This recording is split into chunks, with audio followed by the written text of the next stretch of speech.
Welcome to new TV Telugu.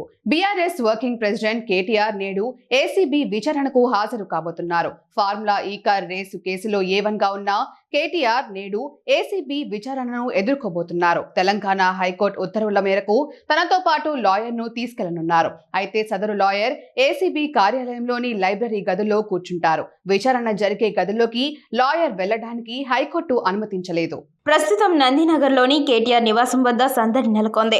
KTR నివాసానికి ఆయన సోదరి ఎమ్మెల్సీ కవితతో పాటు ఎమ్మెల్యే కౌశిక్ రెడ్డి, మాజీ మంత్రులు వేముల ప్రశాంత్ రెడ్డి, సత్యవతి రాథోడ్, మాజీ ఎమ్మెల్యేలు కోరుకంటి చందర్, పద్మ దేవేందర్ రెడ్డి తదితరులు చేరుకున్నారు. న్యాయవాది రామచంద్రరావుతో పాటు లీగల్ టీం కూడా కేటీఆర్ నివాసానికి చేరుకున్నారు.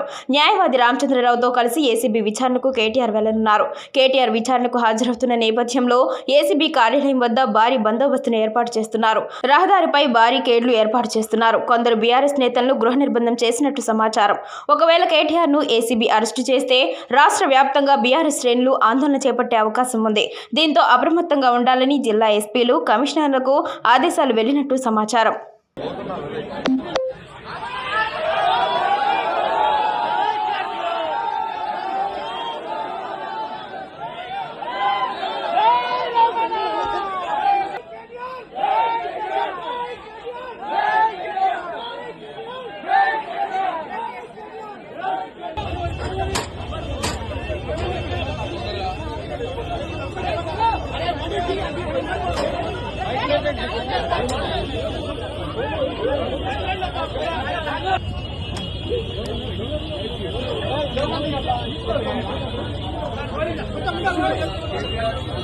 Gracias.